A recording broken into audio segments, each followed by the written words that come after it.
Après avoir étudié la MG34, il est naturel de regarder son remplaçant, la fameuse FG42.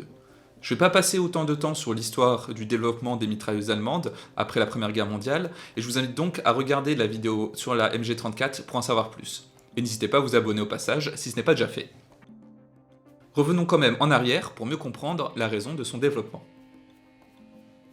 Une fois les mitrailleuses MG34 adoptées par l'Allemagne, on s'est rapidement rendu compte que, malgré son efficacité et sa fiabilité, l'armée avait besoin d'une arme moins complexe et moins chère à fabriquer. L'Allemagne met donc en place une sorte de concours pour que les entreprises du Reich proposent un nouveau prototype pour une mitrailleuse universelle efficace, fiable, simple et peu onéreuse. Cette arme doit être construite en employant de l'acier embouti et doit être compatible avec les bandes de munitions standards utilisées par la MG34, toujours dans cette optique d'économie, même si on verra que les Allemands ont bien du mal à faire les choses vraiment simples pour leurs armes à feu. En tout cas, le concours a eu lieu, diverses entreprises proposent leur concept de mitrailleuse, et en 1937, les autorités militaires vont sélectionner le prototype de l'entreprise, dont je vais massacrer le nom, qui est la Paul Kurt Johannes Grossfuss Metall- und Lackierwarenfabrik. Les germanophones l'auront compris, il ne s'agit pas du tout d'une entreprise spécialisée dans l'armement. Ce choix peut s'expliquer par la volonté des autorités allemandes de sortir des sentiers battus afin de prioriser la productivité, quitte à sélectionner des entreprises qui n'ont jamais fabriqué d'armes de guerre. Ainsi, la fameuse société Rheinmetall n'a pas été sélectionnée. Le docteur Grüner, qui est à l'origine du prototype sélectionné par l'armée allemande, s'est inspiré du mécanisme de la MG34, avec notamment son système de recul court du canon, mais il va profondément modifier le mécanisme de verrouillage. Mais nous verrons ça un peu plus tard dans la vidéo. En 1938, la mitrailleuse est améliorée grâce à l'implémentation d'un système de changement de canon extrêmement rapide et simple. S'ensuit une période d'essai et de tests dans l'armée à partir de 1939. Ces tests vont durer presque 3 ans et vont souligner des petits défauts qui seront réglés au fur et à mesure. Et la mitrailleuse sera finalement adoptée en 1942, d'où son nom de MG42. Pendant et après la Deuxième Guerre mondiale, la MG42 sera fabriquée par plusieurs entreprises. En effet, l'entreprise qui a conçu le prototype ne pouvait raisonnablement pas produire toutes les mitrailleuses nécessaires à l'effort de guerre allemand. D'ailleurs, cette société, que je vais abréger Grossfuss pour que ce soit plus clair, n'a quasiment produit aucune MG42 de bout en bout. La société s'assurait majoritairement de produire des pièces, mais ne faisait pas le montage final de l'arme. Ainsi, les véritables fabricants étaient les entreprises Maget, Gustloff, Mauser Borixwalde et Steyr. Voici un petit tableau récapitulant le nombre de MG42 fabriqués par ces 4 entreprises. Diverses modifications ont été apportées à la MG42 pendant la guerre. Par exemple, la cadence de tir, qui pouvait monter jusqu'à 1800 coups par minute, a été réduite à 1200 pour réduire l'échauffement, améliorer la fiabilité et également conserver un peu plus les munitions.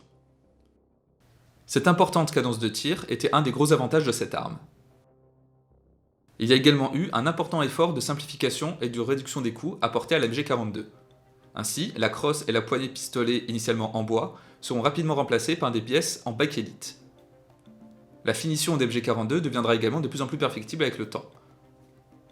Le bipied sera également simplifié entre 1942 et 1945. Néanmoins, la MG42 ne verra pas de modification fondamentale de son mécanisme. Cela s'explique par la grande qualité du design initial et également par une période de fabrication très courte. Après la guerre, cette arme a continué à évoluer. Les versions les plus connues aujourd'hui sont la MG3, qui est une variante modernisée utilisant le 7,62 par 51 mm, et son homologue espagnol 7 Amélie, qui utilise le 5,56 par 45 mm. D'autres mitrailleuses modernes ont emprunté des éléments techniques à la MG42. C'est le cas de la M60, du FN Minimi qui utilise le système d'alimentation assez similaire à celle de la MG42, et son système de détente a lui été repris en France par la A52. Maintenant qu'on a vu son histoire, regardons plus précisément le rôle et les caractéristiques de la MG42. Le rôle de la MG42 est d'être une mitrailleuse universelle ou polyvalente, comme son prédécesseur MG34. Comme je l'avais dit dans l'autre vidéo, il s'agit d'une mitrailleuse capable de remplacer théoriquement toutes les autres mitrailleuses. Elle peut donc être transportée et utilisée par l'infanterie grâce à un affût léger, être montée dans des véhicules, être utilisée contre des cibles aériennes et également faire office de mitrailleuse lourde pour défendre une position. La MG42 remplit presque parfaitement cette définition, avec pour seule exception celle de ne pas pouvoir être embarquée comme armement intégrant des Panzers, car les montes et les supports avaient été conçus pour la MG34 et son manchon circulaire et n'étaient donc pas compatibles avec la MG42. La MG42 pouvait, comme la MG34, utiliser l'affût Lafette, avec ou sans optique, afin d'engager des cibles terrestres comme aériennes. Voici quelques caractéristiques techniques de l'arme. On peut remarquer qu'à part la cadence de tir, le poids et la taille de l'arme sont assez similaires à son prédécesseur. Regardons désormais comment fonctionne la MG42. Mais avant de rentrer dans les détails de son mécanisme de tir, on va regarder son ingénieux système de changement de canon. Ce changement est extrêmement simple et peut être réalisé en quelques secondes, sans modifier la position de tir. Il suffit d'ouvrir la portière située sur le côté droit de l'arme, le canon va alors se déloger et on peut alors le retirer. Pour insérer un nouveau canon, il faut simplement inverser le processus en prenant soin de l'insérer en s'aidant du guide canon qui se trouve dans le manchon, puis de fermer la portière. Il était recommandé de changer le canon idéalement tous les 200 à 400 coups en cas de tir soutenu. Le mécanisme de tir a quelques similarités avec son prédécesseur MG34. Ces deux armes utilisent le principe du court-recul du canon grâce à un renforceur de recul qui va forcer les gaz à pousser le canon en arrière pour initier le déverrouillage de la culasse.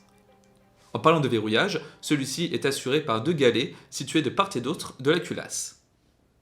Quand l'arme est alimentée et prête à tirer, l'utilisateur presse la queue de détente qui va libérer la culasse maintenue en arrière par la gâchette. La culasse va partir en avant par la force du ressort récupérateur, elle va chambrer une cartouche et contacter la chambre. Les galets vont être forcés de s'écarter pour assurer le verrouillage, puis la pointe du percuteur va faire saillie dans la cuvette de tir pour assurer la mise à feu. Le canon va alors reculer d'un peu plus d'1 centimètre sous l'effet des gaz prélevés par le renforceur de recul. L'action combinée du recul du canon et de la pression exercée sur la tête de culasse par la mise à feu va alors forcer les galets de verrouillage à s'effacer en s'appuyant sur les rampes obliques de la culasse, ce qui finit le processus de déverrouillage. La culasse peut alors repartir en arrière et extraire l'étui grâce à l'extracteur. Elle va également faire défiler la bande de munitions grâce au tenon situé au-dessus. Ce tenon va entrer en contact avec une came qui va faire défiler la bande de munitions. La cartouche suivante va être amenée au contact des taquets d'arrêt pour préparer le prochain tir. En fin de course, l'étui est éjecté par le bas grâce à l'éjecteur. La culasse peut alors repartir en avant sous l'effet du ressort récupérateur. Elle va entrer en contact avec le culot de la nouvelle cartouche, l'insérer dans la chambre, les galets vont alors de nouveau assurer le verrouillage et la cartouche va être mise à feu par le percuteur. Ce processus va se répéter tant que la détente est pressée et que l'arme est alimentée. Voilà ce qui conclut cette vidéo sur cette mitrailleuse iconique de la Deuxième Guerre mondiale. La MG42 est considérée comme la meilleure ou une des meilleures mitrailleuses de son époque grâce à sa fiabilité, son ergonomie, notamment grâce à son changement de canon rapide et sa relative simplicité. C'est pour cela que des versions modernisées sont toujours utilisées aujourd'hui. Si cette présentation vous a plu, alors abonnez-vous à la chaîne, vous pouvez également me soutenir grâce au Tipeee, d'ailleurs je remercie les tipeurs. Vous pouvez également suivre l'actualité de la chaîne sur les réseaux sociaux, que ce soit Twitter ou Instagram, et sur ce, on se dit à bientôt.